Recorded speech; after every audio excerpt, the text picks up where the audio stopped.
Absolutely atrocious from the police. This is not a professional or acceptable way to arrest somebody.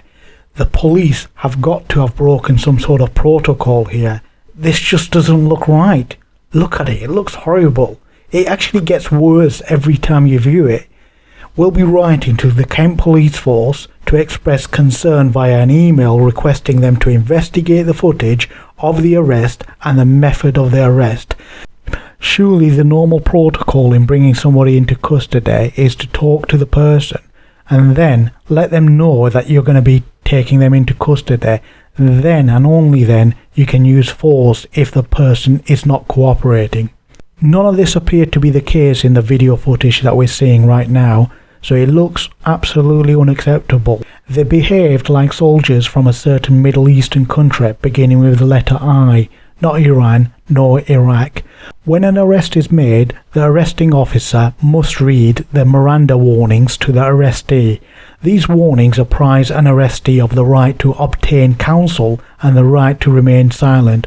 Now, to be fair, the Miranda warnings, they may have been read after the apprehension, or in this case, after snatching the man unsuspectingly. The Kent Police Force have tweeted about arresting 9 protesters today. We assume Nobby's amongst those. It states officers have made 9 arrests during today's protests in Dover, including for racially aggravated public order, violent disorder and assaulting an emergency worker. Inquiries are ongoing to identify any further offences, so there's that potential to arrest other people after viewing the video footage, I guess. Now, our position on the demonstrations and the so-called activism in Dover has always been consistent.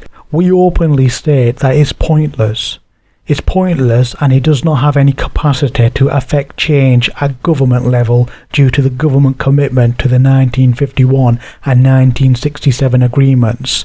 Britain is a signatory to the 1951 Convention related to the status of refugees and its 1967 protocol. If you want to do serious activism related to the migrant crossings, you've got to be serious about this, and you've got to do the activism that actually pressures the current incumbents of Downing Street to break away from any binding agreements, which mean that migrant crossers have to be accepted. So you're talking about the 1951 and the 1967 agreements.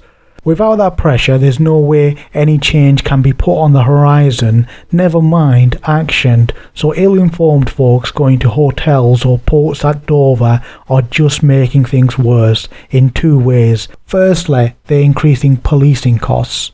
That's obviously paid by the taxpayer. Secondly, it's increasing sympathy for the migrant crossers, as generally speaking, the attention seekers and grifters who go to the hotels are people like Paul Golding and others with bad optics and bad baggage.